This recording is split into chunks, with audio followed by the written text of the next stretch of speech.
Welcome to the Man United show. We are live. And as news emerges that Erik Ten Hag edges slightly closer to the Man United job, we're going to be covering many different things. Why would be the right choice above people like Mauricio Pochettino? Why there's a large contingent of Man United fans that want Erik Ten Hag over any other candidates. Also, what would he bring to Man United? Who would potentially face the chop, and who's likely? What players would he likely bring in at United? We're also going to be touching a bit on Paul Pogba's recent interview as well. Joining me tonight is Garth. How you doing, Garth? Yeah, great, mate. Styling and profiling. How you doing? I'm good, mate. I'm good. And we've got, from She Devils United, we've got Alex. How you doing, Alex? Hi, I'm really good. I love Garth's top, by the way. I'm just like drooling over Proper retro. Classic. Yeah, Proper classic. Love it. Love the sharp is my favourite era of United, I swear. Look how happy he is. He's absolutely buzzing now. He's made my day. Absolutely made my day. And of course, we're joined by Natalie. How you doing, Natalie? Good. Thanks for having me on. I'm excited to talk. All right. Let's go. Everyone in the comment section, thank you for joining us already. Smash that like and smash that subscribe. Smash the like, especially so people can know that you're enjoying the show and you can show everyone else that we're live. All right, here we go. Girl power. There we go. First and foremost, Paul Pogba. His comments in a recent interview, it very much seems like he's off. It doesn't seem like there's any way back. But there was a few things that he said which sort of stood out to me. He said that he made it clear that he was off and his time at Man United has not been the most enjoyable, and even said that this season it was completely dead. We're winning nothing. Garth, first review. Sad way to end on what a player of Paul Pogba's quality is at Man United. Yeah. Very sad way for him. For it to end for us and for him, obviously. Admittedly, it's every international break, though, isn't it? Every time he's away with France, we start hearing this. But look, in my opinion, he spoke the truth. This season has been dead for him, hasn't it? You know, he's been in and out of the team for the last 2 years. It's a shame. It's a massive shame because he's a fantastic talent. And the rumours that Premier League clubs are interested in him is just upsetting me as well. So, But yeah, very sad way for it to end. Very sad. Yeah. Alex, are you a bit disappointed about how the Paul Pogba's time at Man United, or do you think that some of the critics are a bit too harsh? Yeah, personally, I'm really disappointed because when he came from Juventus, it was like I thought that he was going to bring that fire and he was going to be the glue that was going to bring everything together and just make us like win trophies again. I know he was a part of us winning Europa League, etc. But I thought it was going to be such a more of a significant buy for us. But yeah, it's been like there's been injuries, there's been like kind of like stop-start, like lots of stutters. And it's disappointing. You know, he's an academy graduate, and it's disappointing that it's ended like this because he is an undeniable talent, and we see it time in, time out. And I just wish that in the beginning that we built the team around him effectively, because I feel like that would have worked so much better. And we didn't. And so it's just a lesson that we have to learn moving forwards. And hopefully we can get it right next time. Yeah, definitely. Natalie, welcome, Lauren. Thank you. All right. Natalie, sad way to end after, as Alex said, he's an academy graduate. He went to Juventus. He came back and everyone thought they brought back a superstar, but it hasn't really gone that way. No, and you know, I think even the first time he left, it wasn't really, you can go off to. I think we want. I mean, Ajax got Ten Hag in brain. You can go off to Juve, and everyone's happy. It was sort of under a cloud that, and obviously, when he came back, everyone thought this is it. He's going to change it. We're going to see this world class guy, and he has shown glimpses of world class, but it's. I'm seeing Paul say to disgrace the way he's been treated. I think he's been treated all right. I sort of agree with him. Yeah, it has been, dead. It hasn't been good. Like the time you want to come and you want to win trophies, you want it to be all about you. But it's a team game, and he's part of the team. And you know, it's not good, the comments that I'm seeing now. I understand why people are angry about it. You know, for me, I think we know it happens, but you don't want to see it happen. You don't want to see someone go and like call a season dead and all this kind of thing. It's the truth, yeah, but we'll say it to everyone when we're in the stadium. You know, why go off to France and have to say it? Say your truth now. You know, in front of fans, and say it has been dead, and say, yeah, I haven't been good enough. But you don't know. But I'm sorry. I don't like that. It just feels a bit sly. Then he'll go, oh, it was misinterpreted. I didn't mean. You know, forget that. You meant what you said. So say it. Yeah, I hate what you're saying, Lauren. Are you disappointed about Paul Pogba's time at Man United? Do you think it could have been a lot better? It definitely could have been a lot better. As Natalie said, like we have seen glimpses of what we were hoping for when he came back, but we've not seen it consistently. You know, we've struggled with his attitude and just his agent as well. And, you know, there's just been a lot of problems since he's come back. And as much as most people do want it to work with him, we've got to draw the line somewhere and say, look, it is time to go now, because we're just holding on to deadwood. We're holding on to the idea of what he can do, not what he's doing week in, week out on the pitch. And that's not good enough for us. Yeah, no, I hear that. Is it frustrating, Garth, when you see glimpses of the magic that he can bring? Yeah, of course it is. 4 assists. Was it the first game of the season? Was it 4 assists he got? Or second? Like I think he's still 3rd or 4th in the assists chart, isn't he? As well. So yeah, of course it is. But that's Paul Pogba for us, isn't it? For the 5 years he's been here, it's been inconsistent at best. Sometimes he turns up. A lot of the times, be it whether it's because he's out of position or the players around him aren't helping him, he hasn't performed. So yeah, that's the most frustrating thing about Paul Pogba's time at Man United, I'd say, is the inconsistency of his performances, especially when you see some of the outstanding performances that he does produce. So yeah, so would you say the criticism's been fair, Natalie, that Paul Pogba's had? Do you think it's all geared around his game, or do you think that it's about other things, isn't it? You know, he gets a haircut. Oh, you know, foolishness. You know, stuff that, you know, people should be able to do. I even saw Rooney coming out today, and I thought, you know, a couple of days ago going there with dancing, and yeah, it's not what you want to see. Yeah, I'm of that, you know, era where, you know, if you do lose, you don't want to do it. But the game's changed, and, you know, I don't think he's not hurting, because maybe he's just thinking, let me get back on it. And I just think as well, you know, I agree with what was said, what Girl said. I think it's people around him, but then, you know, you do have to take that responsibility on yourself and say, yeah, the players haven't been good enough, but all the time it's always the players when you're going to start saying, you know, maybe I haven't been good enough as well. And it's time. It's upsetting, but I just hope he don't go Premier League club, because that would upset me even more. But then at the same time, it's who paying the most money, to be honest. Alex, how much would it be a kick in the teeth if Paul Pogba was to go to a Premier League club? Oh my gosh, I couldn't fathom it. I couldn't. It would be very, very hard to watch, especially watching him come back from Old Trafford, and if he scored goals or if he had assists and all sorts, and was performing and was amazing. It would hurt. But then at the same time, I think you could just see that he's playing in a better team with better players. And, you know, I wish him all the best. I feel like he's had unfair treatment with the press. I don't think he's as bad as everyone makes him out to be. But it would be very difficult to watch a game with him coming back and scoring and stuff. I would hate that so much, especially if it was Chelsea. Lauren, is the worry more that Paul Pogba would actually come back and show Man United what they missed on a consistent basis? Is that the worry, or do you not think there is a worry in that? Do you think he's not ready? He's not a Prem player.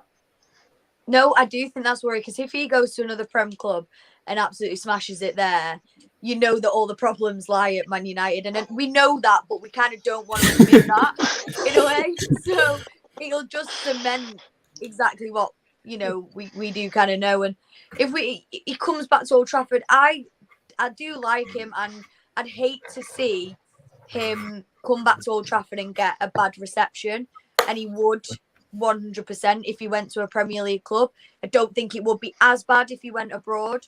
So that's another thing. I just wouldn't want to see that as well, because, you know, he has been with the club twice for years, and he's done some great things for us, albeit not as consistent as we hoped. But I'd like to just see him go abroad and we can kind of forget about him and we don't need to be reminded of how good he actually is. Yeah. Garth, what club would worry you the most that Paul Pogba went to?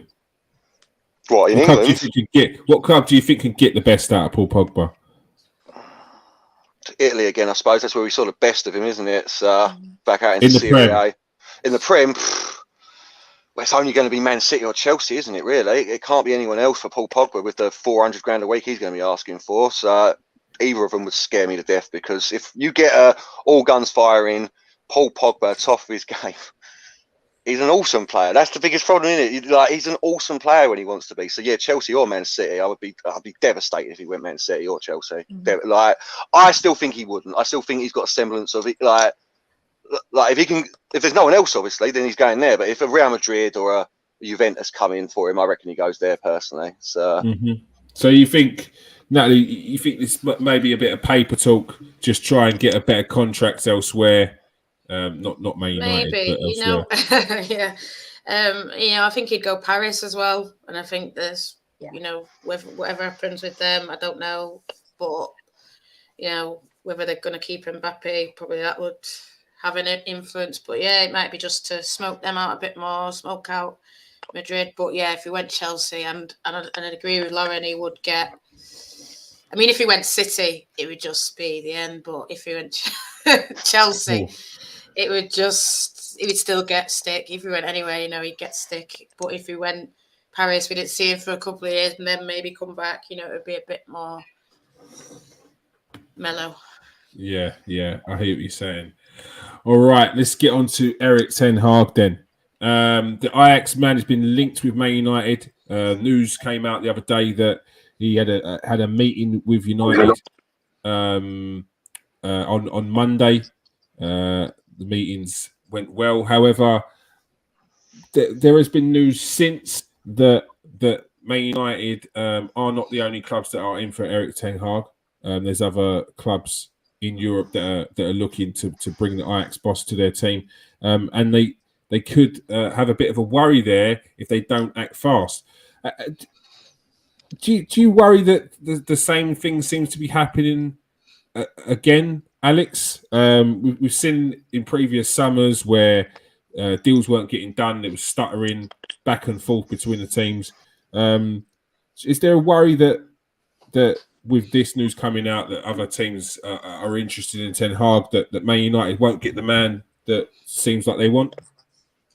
I mean, of course, there's a worry. I think the worry is that we're not going to make top four, so that might not be appealing to him to come to us because we won't probably play in Champions League. I think also the worry could be that in the background you've got Darren Fletcher and John Murta. Are they really going to be a draw? Are they going to sell him the project? Is it going to be something that he's going to want to take on? So those things are worries. I mean, I really want to know who these other clubs are so I can kind of, compare like our situations to theirs and kind of really understand like what could tempt him away. But it's difficult because I think ultimately it just solely relies on how the project is sold to him, whether or not he's going to want to come and if he wants to take on working in the Prem and stuff like that. So I think, that could be a challenge 100% in getting him over. Yeah. Lauren, do you think it's as much as Ten Hag's picking Man United as Man United are picking Ten Hag? It's not all one way? I think the ball's going to be in his court, to be honest. Yeah. We're not as appealing as we used to be. And as you say, there's other clubs involved or wanting him. I think it's going to be a huge task for him. He needs to kind of weigh up how hard he kind of wants to work. Because we need to start from the ground up again, and it's not a small job, it's huge. And he's done well at Ajax, so does he want to ruin that by going somewhere straight away like United and potentially failing like many other very credible managers have done. So I think that's the biggest worry, is whether he's going to want that project. Mm-hmm. Yeah. Natalie, if Erik ten Hag was to take this project, it'd be a massive job for him, not just in the stature of the club, but what he'd have to do to try and take Man United back to the top. Do you think he'd be up for it?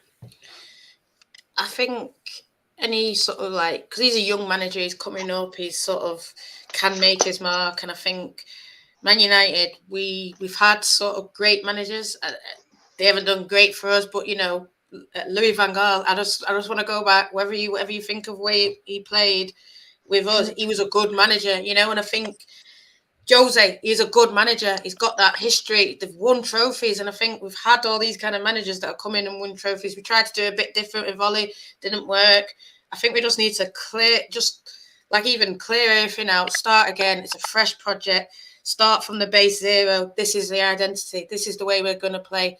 Be firm on it, not just sort of switch and change and try and fit this one into this formation. No, I need these players to fit into this style of play that I'm going to play. And if it takes 5 years to get back and win a trophy, then giving those, you know what I mean? I just feel like we need an identity, because at the minute, I don't know. You can say Man City play this way, it's tippy-tappy. You can say Liverpool play a certain way. What way do Man United play?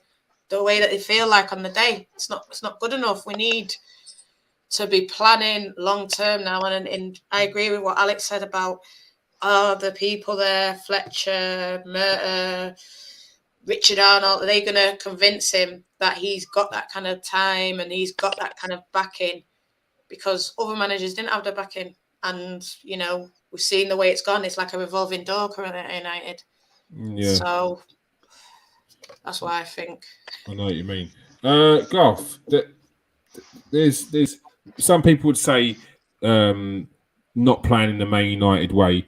Is it time that people move on from that with regards to what Man United used to do, and even potentially what the noises were going around with when Solskjaer was there and his backroom staff? Yeah, 100%. Especially if we get Ten Hag. Ten Hag's system is not the Man United way at all, period. So fans need to be ready for that if Ten Hag comes in. It's a very different style of football. What style of football is it that he brings? He plays a very fast-paced possession game, but it's more the individual players on the pitch, how he moves them about. He plays one inverted fullback, allowing the other fullback to move across with the centre-back. So in attack, he plays a 3-2-2-3. So the right-back moves into centre midfield, allowing Gravenberch to move into attacking midfield, and the wingers moving up. It's possession based, so we're not going to be seeing like counter-attacking football. The only thing I can say that's similar is he likes his wingers wide, very wide. Like they stay on the byline pretty much. But yeah, it will be a culture. It's a massive job for Ten Hag if he wants to play his system at Man United, because not only do we not have many of the personnel that he would want in that team to play it, as we're saying, it's a massive shift in culture for Man United. But Solskjaer tried to bring back the old way. It worked for a little bit, and in the end, it didn't. So the old way, is it gone? The Man United's old way was 4-4-2. Like wingers bombing down the flanks, fullbacks staying back pretty much. Like that system's gone.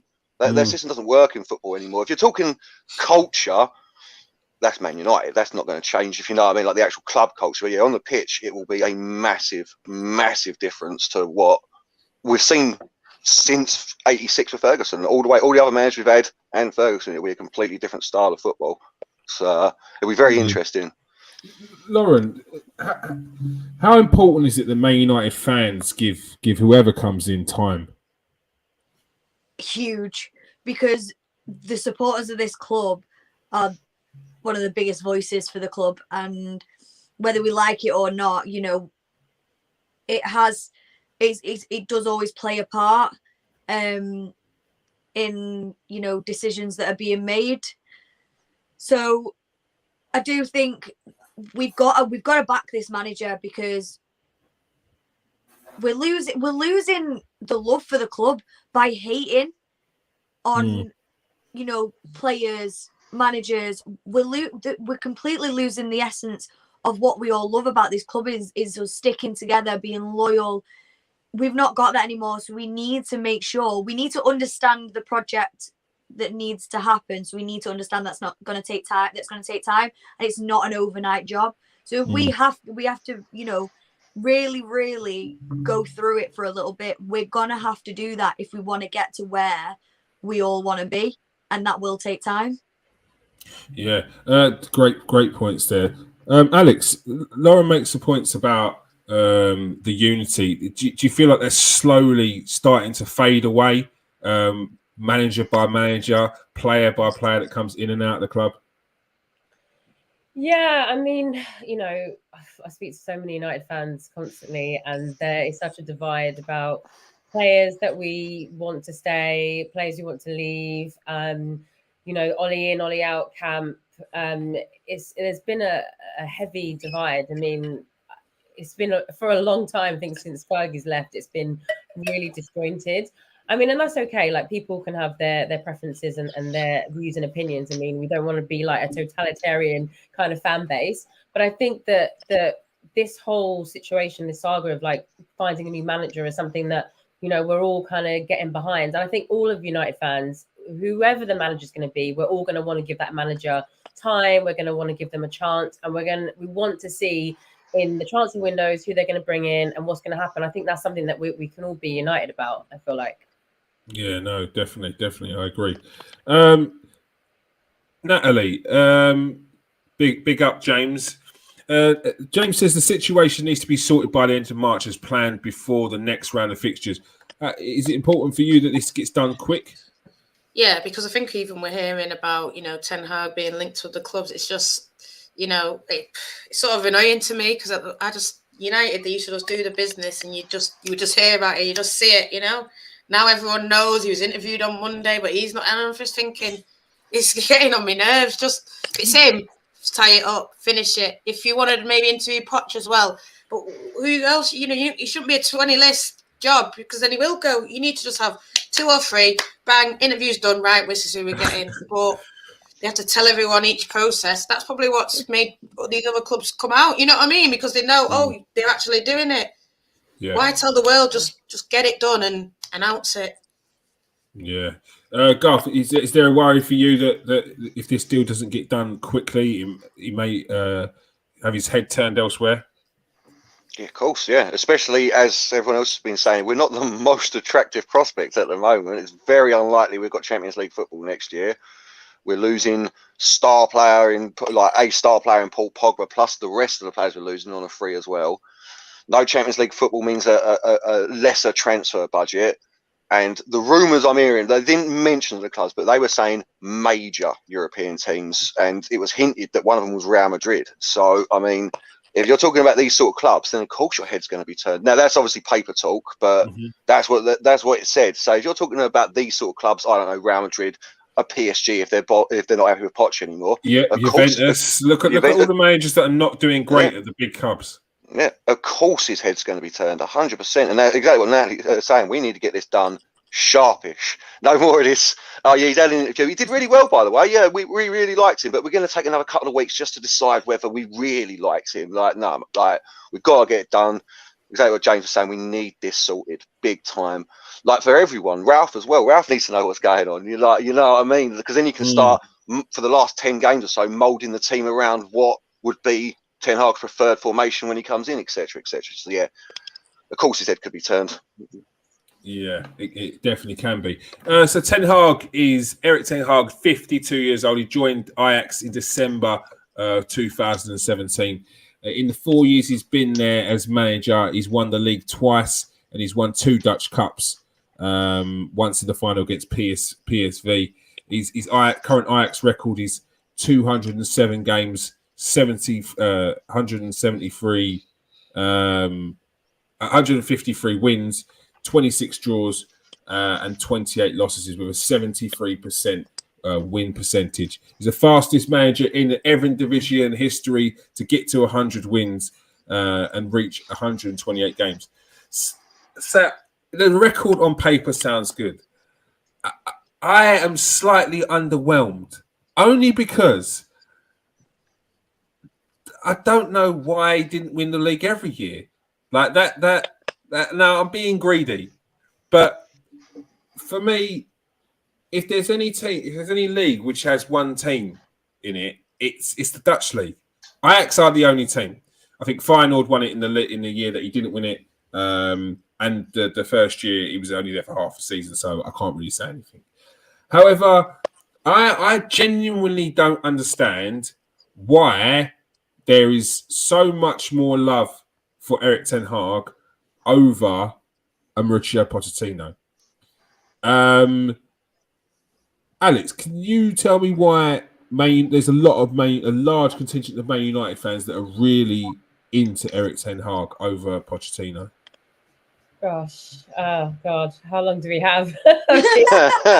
Honestly, the chat is just wild between United fans and how much they rate Ten Hag over Poch, which, I mean, for me personally, it's like Poch 49 and Ten Hag 51. It's that tight for me. It's not even one has the edge more so than the other. I think for a lot of United fans, the reason why they love Ten Hag, I think it's because of the stats that you just read out. And I think his recent campaign in the Champions League, okay, yeah, he got knocked out, but I think the starting the qualifying rounds was just incredible to watch them like kind of completely annihilate Dortmund, and just to watch the way that they play is just it's electric and it's exciting. And I think that you could look at the league that he plays in, you can say, well, Farmers League, it's not even probably top 5 leagues that we would watch, but I think when you watch him play in the Champions League, you know that as a tactician, as someone who's a coach, you're going up against different teams around the world.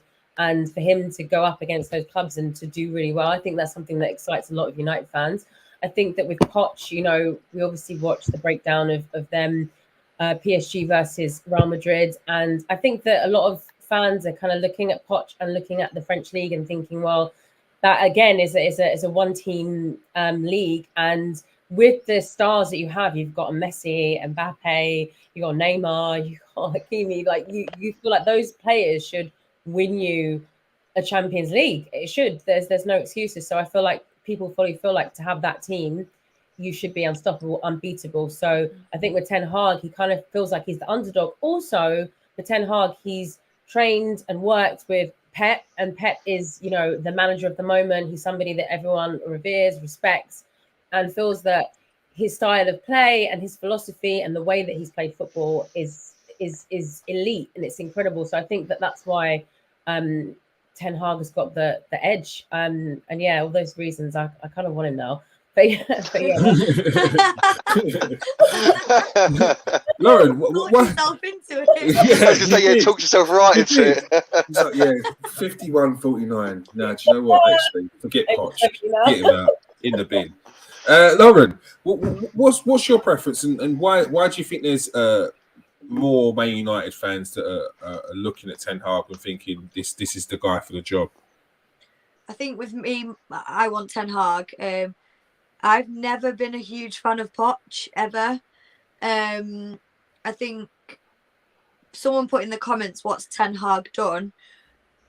But Poch still didn't win Spurs a trophy. Got them close, but we knew them as them bottlers. He's gone to PSG. He's not getting the most out of it. That front three, which should be unstoppable. And I think my problem is as well that if you watch PSG, their passing is absolutely horrendous. And that is one of our biggest problems in United at the moment is the passing. We're missing. We're losing the ball in that midfield. So I just think I can't see him being the saviour for us. I think he probably could steady the ship, but I can't see him changing huge amounts to reinvent us. All right. It's fair points. Let me get to James. James again. Young manager, 2 years age difference with Poch. The media has driven a huge difference between the two. Achievements similar. One may be on the way up, granted, but both risk under this ownership. Garth, do you see a risk for both of them under the ownership of Glazers? Do you think it's the owners, or do you think it would be the managers themselves that would be the biggest risks? The owners, obviously, they're always a problem for us, you know what I mean? But like you said, I'm not a Glazer fan by any. I don't like them at all, but they do back their managers. Whatever anyone can say about them, they do put money in for transfer, or they allow money to be released for transfers. I say they don't put their own money in, but so I don't think it'd be too much of a risk for either of them on the board. I think Ten Hag's more of a risk than Poch. Poch is a proven Premier League manager. Is his win percentage with Spurs, and this is Spurs we're talking about. He turned Spurs into a nearly Champions League and Premier League winning team. Yeah. So Before you go on, Pochettino with Spurs, 293 games, 159 wins, 62 draws, 72 losses, 55% win percentage, and was the quickest manager in Premier League history to get to 100 wins with the Spuds. PSG, 75 games played, 49 games win, 12 draws, 14 losses, 65% win rate. I understand why you're in for Poch. Carry on, sorry. On that as well, I'd also say is things like no one's won the Champions League with Paris Saint-Germain. And yeah, they got Messi this year, but they've had Mbappe and Neymar for a few years. Tuchel didn't win it with them, and now he's the best manager in the Premier League, as everyone keeps saying. So, like, PSG's a poison chalice, if you ask me. I don't think you can have a go at him for not winning the Champions League with it. Like, I don't watch PSG that much, so Lauren saying the passing is awful. That would be a major problem for me, because exactly right, the passing is our biggest problem. So yeah, but I wouldn't cast doubt on him just because he didn't win the Champions League with PSG. I really wouldn't. So yeah, I think they're both. Anyone's a risk right now, because whoever comes in has got to do a complete cultural reset at this club. Mm-hmm. There's no guarantee that anyone's going to be able to sort this out. This is the other thing. We're all looking for that fix, and we all want it badly, but this could be a period of like 15, 20 years before we're back, like into a. Yeah, I know, but I wasn't going to go. Go on. You just don't know. Again, could be the flip of that. The one thing you can say about Ten Hag is he is very good at building teams, because he has his team ripped up for him every year at Ajax. You know, I mean, I just went through it on the list. You look at the players he's lost since he's been there, and these are key players for him: Klaassen, Weidelwald, Davinson Sanchez, Kluivert, Frankie de Jong, Sinkgraven, De Ligt, Ziyech, Van der Beek, Serginho Dest, and he had Onana banned for a year.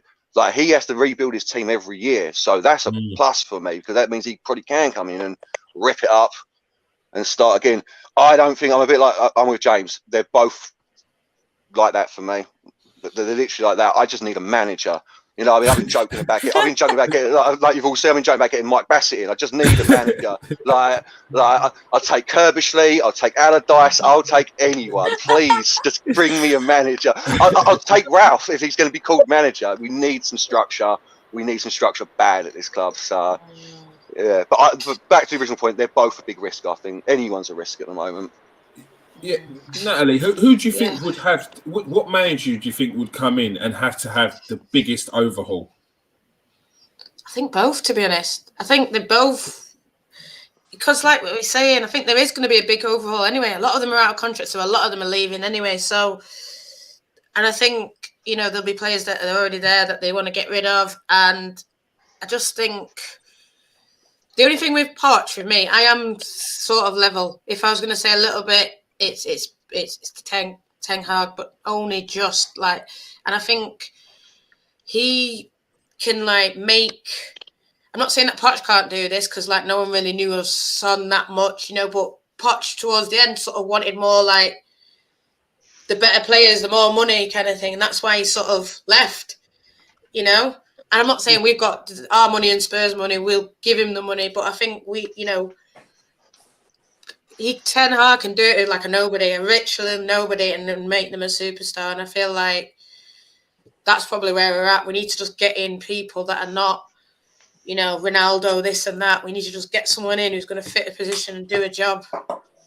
Yeah. And then build. Yeah. Nathan was just asking, who do you think would have to have the biggest overhaul of this Man United squad if they were to take over as boss? Erik Ten Hag or Mauricio Pochettino? Good evening, everyone. Sorry, Blake. You're welcome. Question, that's a tough one. I think they're both going to do exactly the same thing. They both need to do exactly the same thing, to be fair.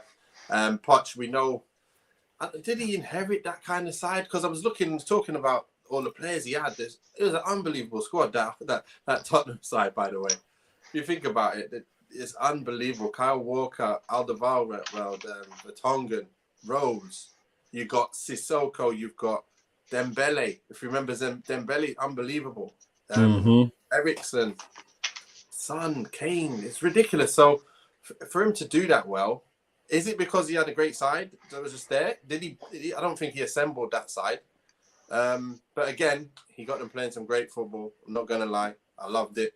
And I think he can do the same if he came to United. I know I heard that a lot of people were not happy with his techniques and his extra training sessions and stuff like that when he first came in. But then once he got them playing and they started doing really well, they were loving it. So that's one side. So I feel they both can do a good job. That's why I don't mind who comes in out of these two.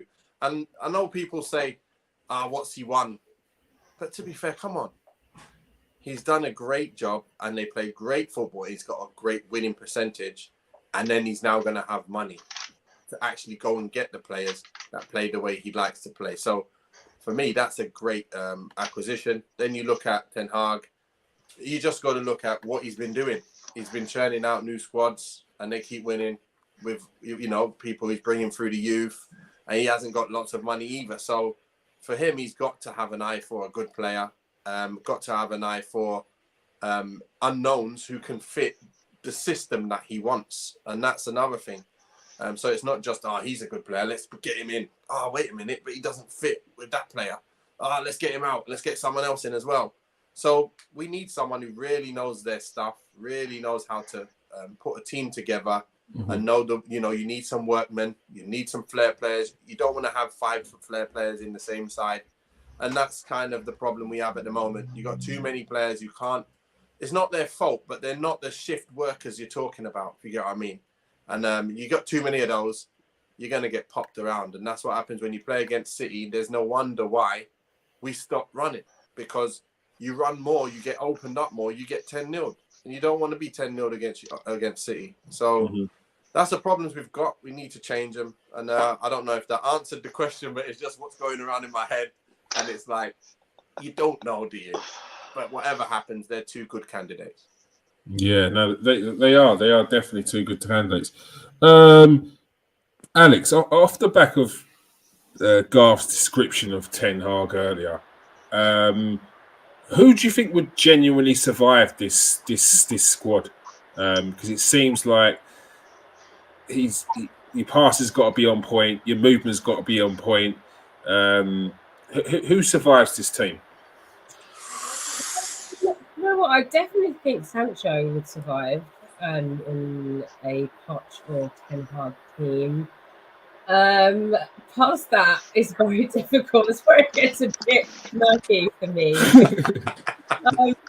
Passing and all that is not our strong suit. And I'm just thinking, the names are going. I'm thinking Fred. I'm thinking McTominay, and I'm like thinking Maguire. And I mean, it's gonna have to work miracles with some of those. I mean, Sancho's the clear person for me. I couldn't even say Bruno. I couldn't, because sometimes his passing's shocking. So say Varane, wouldn't you? Varane? Yeah, I would. I think Varane's is not consistent enough for me. But I guess in the team we're rebuilding them, I'll take Varane. No, who do you think survives? Any of those defenders you got in there at the moment? Personally, for me, no. I believe Alanga could be moulded very well. He's still young, so I think he could survive it as well. But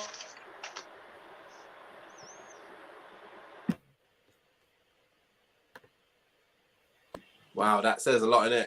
That says a lot. You mentioned like one player, we're sitting there like all quiet. Like, who else is there? Is there anyone else? Wow. You both said that one player, you're like, Sancho. I think Shaw maybe. I mean, when you talk about definitely. wide, I think Shaw maybe, because I just think that he would play a game. I think when Shaw is playing his best game, he's good. He had a good season last year, and I think that he would you know, he'd have to up his game and, you know, get used to maybe, you know, being dropped for a bit. But I think Shaw as the only defender, and then maybe I think Bruno would, because Bruno's a good player. So, you know, I think he would. Oh, where's he gone? He's left for you to run it. No. Kids can't hear you. Oh, Oh, there you are. It's working now. A bit closer. now you're trolling me. Everyone else could hear me, and then you do that. Don't worry, it's all right. I'll get you back. Garth, who do you think genuinely survives from this team? I want you to be ruthless. I don't want it nicey. I've heard too many times on these pods about how they ain't good enough. This needs to. When I ask you who survives the team, you're giving me names that I'm like, get rid of them. You're talking about Shaw. Get rid of him. Oh no, Shaw would definitely be one of the players that stay under Ten Hag because of his passing ability and his ability to move. He'd play as the inverted wing back for him. He needs to seriously get him on some serious plan and work on him, because his inconsistencies are what's pulling down Man United at times. Yeah, but like, if you went on stats alone, I mean, Shaw's got a 88% passing percentage, and that is Ten Hag would want him. That no one on the panel is going to like me, but I tell you who else will stay is Harry Maguire. Harry Maguire's actually got an 87% passing accuracy, and Ten Hag won't get rid of it. It'll be. I guarantee you, Maguire won't be gone from this team. You'll see possibly Lindelof and Bally go, but you won't. I guarantee you won't see Maguire go. Apart from Shaw and Sancho, Ronaldo, because he likes a target man. Ronaldo for the last year of his career would work very well in a Ten Hag system, just sitting up top, banging in goals. The only problem you'd have is pressing, because Ten Hag likes man-to-man pressing. But Ronaldo does. If you watch it, you just can't play him every game, obviously. Mm-hmm. So Ronaldo, Sancho, Rashford, Elanga, Dalot, Palestri, I reckon he'd have a look at as well. Bring him in. Once you get past that, Fernandes, he played Donny van der Beek at number 10 in Ajax. So maybe you get Donny and Fernandes rotating up there. But yeah, he ain't keeping Fred and McTominay with their passing percentages, not in a million years. That'd be a defensive midfielder would be the first thing he looks for his system. If he brings his system to this club, 100%, and then probably a right back. So no Wan-Bissaka. He's got no Dalot, no Telles, I don't think. No Fred, no McTominay. Matic is gone, obviously too old. Matt has gone. Lingard's gone already. So yeah, not many. That's what I'm saying. If he had the old champ sheet where he could give himself $2 billion to start with, and he can just get rid of whoever he wants, then yeah, you could see quite a few. But that's why I don't think he'd get rid of Maguire. Because he likes to leave one defender, one centre back, free to do what he wants, and that'd be Maguire, just holding that back line, not having to move anywhere, like not having stuff. So yeah, I'm disappointed because I'd like to see him go as well. Nathan's already like Ten Hag out. Like Nathan, you sank into your seat. You look dejected already. Maybe you can get the best out of Harry Maguire.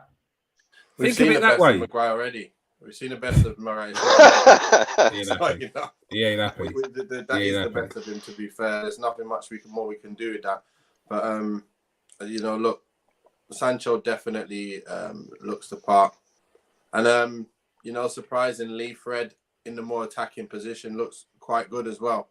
If he can continue doing that, we'll see. I think he could be a squad player who comes in that midfield, in that more attacking role. He's been looking all right, to be fair. Three games on the trot now. He's been looking very good and not giving the ball away like he does when he's more deeper.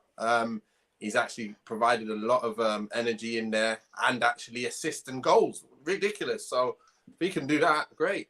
It just feels like, what about Pogba? We're thinking about him. Is he going? Is he staying? He's probably going for sure. For me, I can tell that he's going. From my side of it, if I was him, knowing how players are, they're not running out their contract and talking the way he's talking. I can see he's gone for sure. Real Madrid, I would say. If Mbappe's going there as well, I see he's gone. Bruno, I think he'll probably stay in the squad, obviously. We'll probably need to keep him for now. Obviously, goal scoring threat, unbelievable. And the assists, unbelievable. But, Sancho, Bruno. I think Shaw could stay because he's okay. He's okay. He's reliable defender. Obviously, we do want more. At the same time, you can't get rid of everyone, so it's not going to happen. That's just not going to happen. We definitely need to get someone to play with Varane that's going to be fit full time, or that they're just going to like to play. If you can get Bailly playing all season, I just think Bailly and Varane would be just too hard to play against for anyone. Probably have the best defensive centre back pairing there. For me, I believe it's strong, very strong. Again, we need more on the right back slot. We need a right back with more quality. We're going to need a central defensive midfielder. So there's no one in there. We're all saying the same thing pretty much. But look, I don't think there's many other players out there. I think Rashford can come back to his form. Rashford can be in there. But he needs to come back to his form. Because if he doesn't, he'll probably want to leave anyway. And nobody would be upset that he goes. Because if he's playing the way he's playing for longer periods, we're going to be like, okay, you've had enough time, lad. Diego Forlan, part 2. Get going and go and kill it somewhere else, But that's what's going to happen. So, Diego Forlan was a player with top technique, top finishing, just couldn't score, couldn't do nothing for us. Like, I don't know what happened. And then he goes and kills it, like we were saying before. But yeah, it's anyway. Wasn't he having a half decent season before he left, though? Yeah, he was did. It that one? And he scored an absolute weldy. Yeah, he got a few goals, but it took too long, isn't it, for him to take off and didn't really take off too far. So yeah, we just got to change a lot, don't we? We got to get on it. We just need some exciting boys. Imagine Sancho on the left and that Ajax boy on the right, that Brazilian. We need him. You get him on the right and Sancho on the left. It's curtains for everyone, I'm telling you. That is going to be exciting. So Ten Hag, get down here and bring that lad with you as well. And say you're not coming unless he's coming with me. Here he goes. Simple. Here he goes. Here he goes. You changed your tune now. What's his Change your tune now.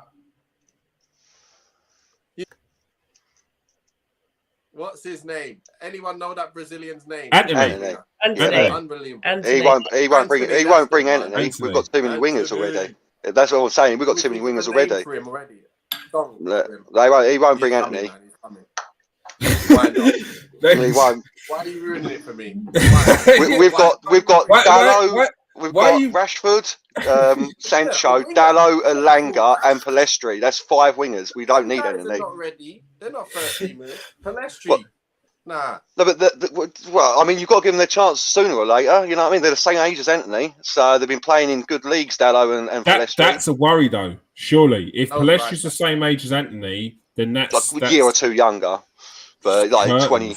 All I know is you need that. It's like when Cristiano was playing, and then they brought in the other winger on the other side that was Portuguese as well. Not for us, but obviously we had Nani. But then there was for Portugal, they had. The other winger was just as skillful. I can't remember his name now. What? Not Quaresma. Quaresma, yeah. Skillful player. Obviously, baller. But yeah, he's still a baller. Yeah, he's just he's just not aware. He's a baller. No, I get what Garth's saying. I think though Ten Hag will bring in a lot of kids. Not like when they're not ready, but I just think we'll see Ghana. I just think we'll start seeing a lot.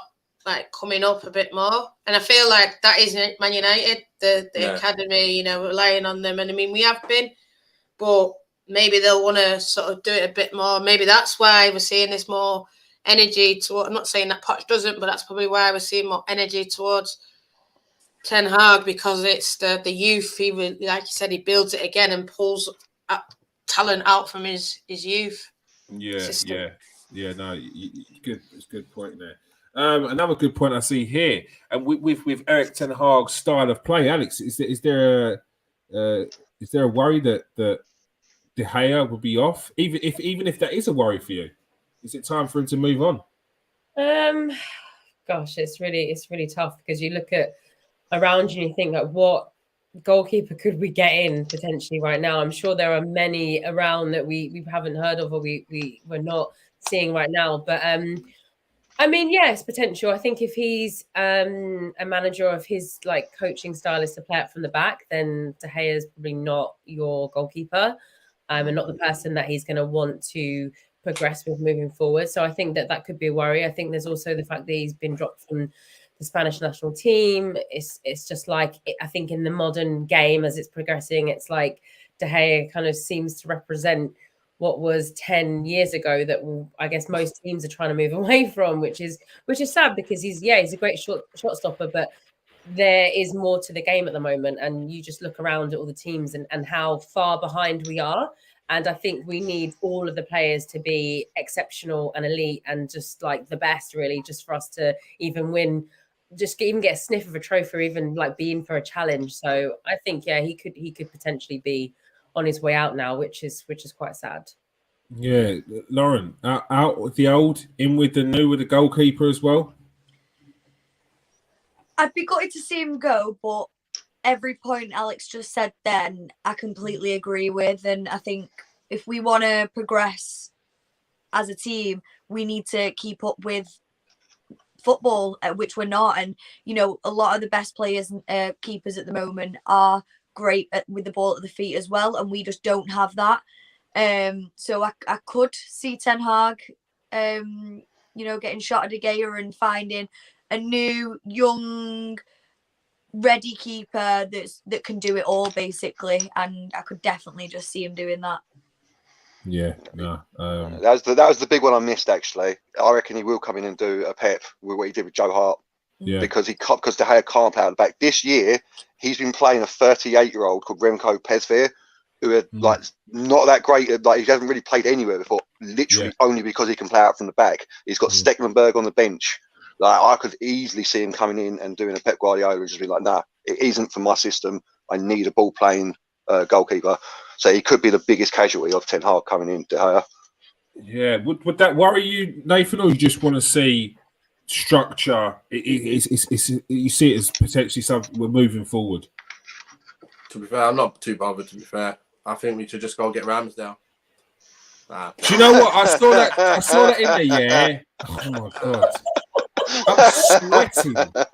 I'm reading that, yeah. I'm like, don't do it. Don't do it, kids. See that, you know. I was don't do it, kids. Don't do it. Don't do it, yeah. I'm sitting there like, you think you can get Ramsdale? Why not? You think you can get Ramsdale from Arsenal? Them type of keepers. Look, I'm not going to sit here and start slandering Man United right now when I've got a whole panel to face me. I'm not going to do that. I don't do it. To be fair, I'm going to hold it in. Doesn't really matter, does it? They bring De Gea in. He's a good shot stopper, but we don't want to have to rely on the keeper anyway too much. But I'm sure whoever we bring in, if we get a new one, that's all they'll be looking for, isn't it? Make sure that he's good with his feet. And great, if you want to do that, go and do it. Just bring in good players on the pitch, so we don't need to worry about that. You know, I don't want our keeper being the second most saves in the league, in the whole league. How's that possible? It says something about the defense, right? It says something about the defense, and I'm not messing about. People say I'm trolling these players, but listen, if you've let your keeper have the second most shots against in the whole of the league, there's nowhere to hide. Simple, nowhere to hide. Nowhere to hide. Paul says he thinks Rashi might leave, but do you not think this could be a player, Natalie, that Ten Hag could potentially get the best out of bringing back?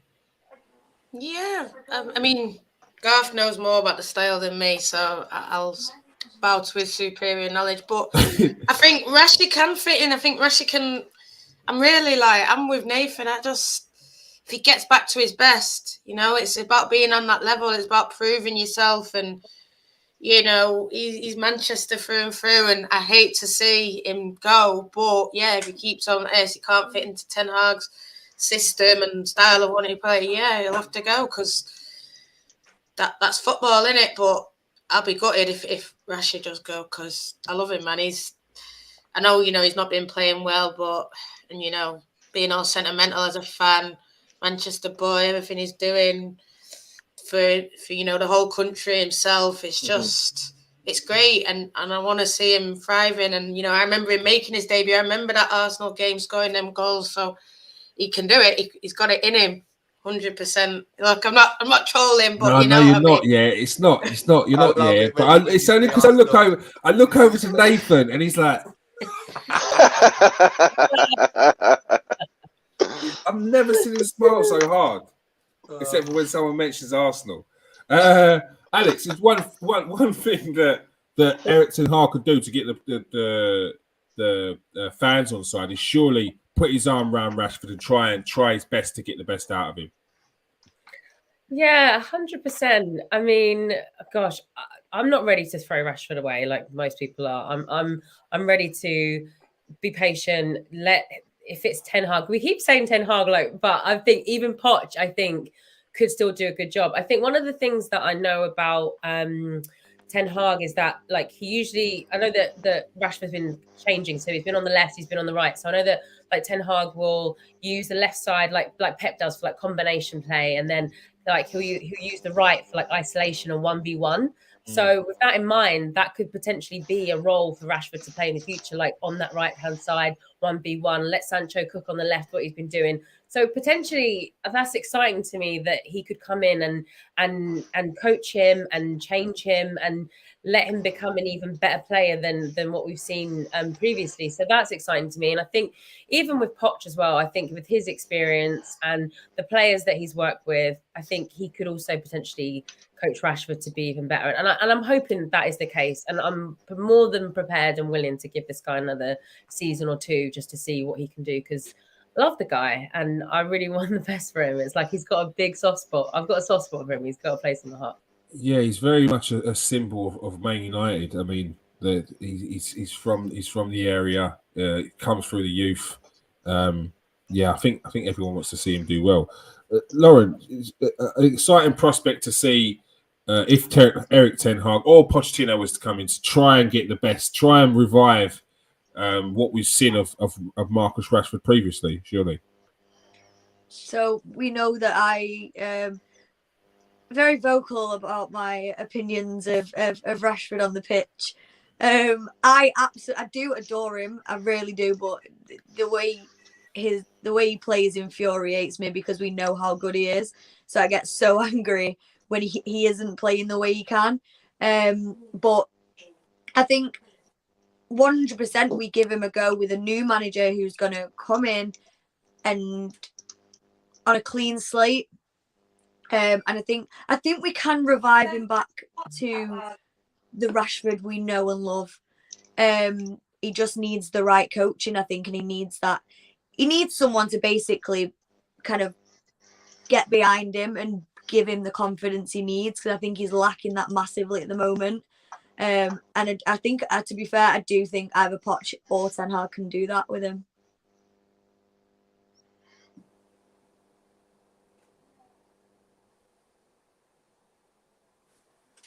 You're on mute. You're muted, Kieran. Kieran.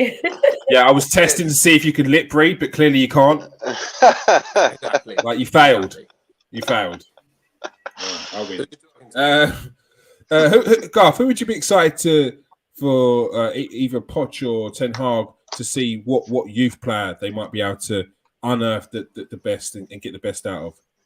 I mean, a Manchester United youth player. Yeah. Well, like I've just saying, Dallo and Palestre, 100%. Yeah, 100%. If you're talking youth, then yeah, obviously Garner, Hannibal, the same. Iqbal, Short Thierry, all of these players will work in his system. To be quite honest with you, and just back on Rashford as well, and all firing Rashford, perfect for a Ten Hag system. So yeah.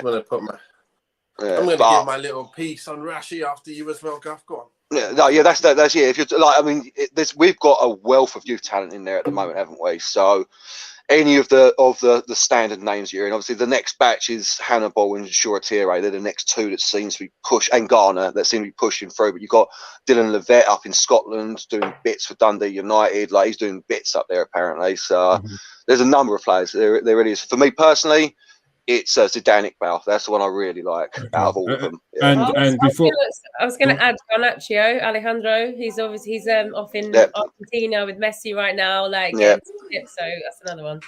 Yeah, all right. You know your stuff, people. And before we go to Nathan, is there anyone at Ajax that you think he would potentially bring in? Obviously, there's the two that everyone wants, which is Gravenberch and Antony. like I say, I don't think we'll get Antony. Gravenberch's the main one, but I reckon he'll be looking at Nasser Mazraoui, his right back, who really knows his system, the Moroccan right back, who's on a free. Yeah, he's on a free this summer as well. Okay. Him and Jurian Timber, the centre back that he plays with.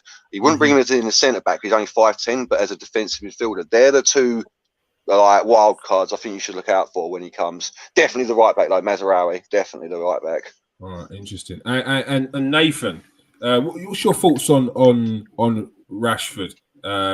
Ten Hag or Pochettino? Surely, they're one of their top priorities is getting the best out of him.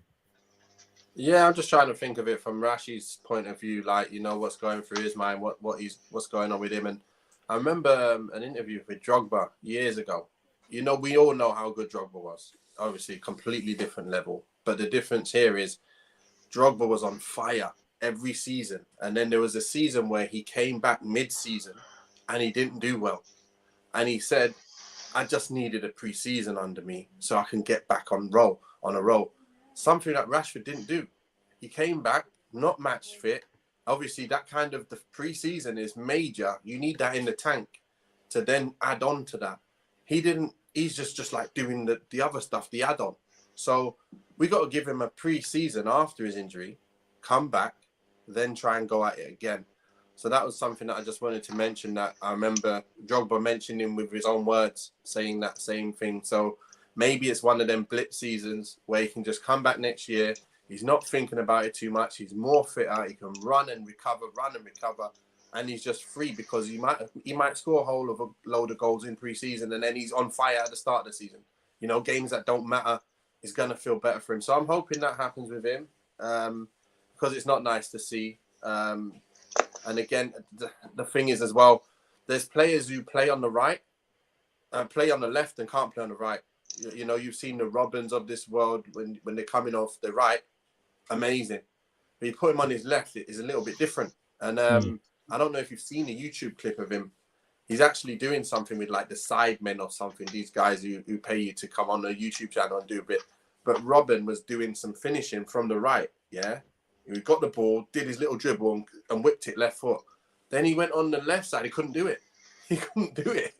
So even someone like Robin went on the left side and went to go on his right foot, couldn't do nothing. Like, so you've got the Riberies of this world who do the same kind of thing, better on the left, not on the right. So you're seeing this kind of thing happening. And it seems like it's even more so with Rashi. It's like he doesn't know what to do when he's on the right. For me, I don't even really like him on the left, to be fair. For me, I don't think he actually is one of them dribblers on the left. He's a player who gets it over the top, gets it in behind, and then he's left with one man to shift and hit the ball. He's not let me dribble past 3 or 4 men. He hasn't got that in the locker for me. So for me, I don't mind him playing up the top and trying to get him behind all the time. And we just keep trying to find him like he did last season while he was injured. That's all he did. And he helped us to get to second spot injured. So that's what I like about him. And if he can just focus on doing that, the last part of the game, the most hardest part, just get him behind and score. And that's what your danger is. And if we can get that into him, I think he can do a great job. So I'm happy to get him another year coming in pre-season and then see how he does then. And then review it at the end of that season. And then you have given a real good shot. I think that's the main thing you're saying is that getting that full pre-season. I think a lot of people underestimate how important that is. We've seen it with many players looking okay, stuttering through their seasons, and then whenever full pre-season is completely different. I totally agree. All right, that is all we have time for. Thank you everyone who's joined us in the chat. It's been absolutely buzzing tonight. Please make sure you press that like and subscribe button. Go on, press the subscribe button if you're new to the channel. If you're watching on Facebook, make sure you change the settings so you can come and join us in the chat as well. If you are watching on Twitter, make sure you press that retweet and like and come and join us in the chat as well. Thank you very much for joining us tonight, Natalie. Thanks for having me on. Always enjoy it. Of course. Thanks for joining us tonight, Alex. Thanks for having me on. Loved it tonight. Cool. Thanks for joining us tonight, Lauren. Thank you. It was good to be back finally. Good to have you back. Thanks for joining us tonight, Garth. Pleasure as always. Thanks for having me. And thank you for joining us tonight, Nathan the Duke Ellington. Loved my cameo appearance. Sorry, guys. I wish I was there for the old It one. was 100% a cameo. It was a Divas appearance. It's like, I'm going to come on and say my thing. On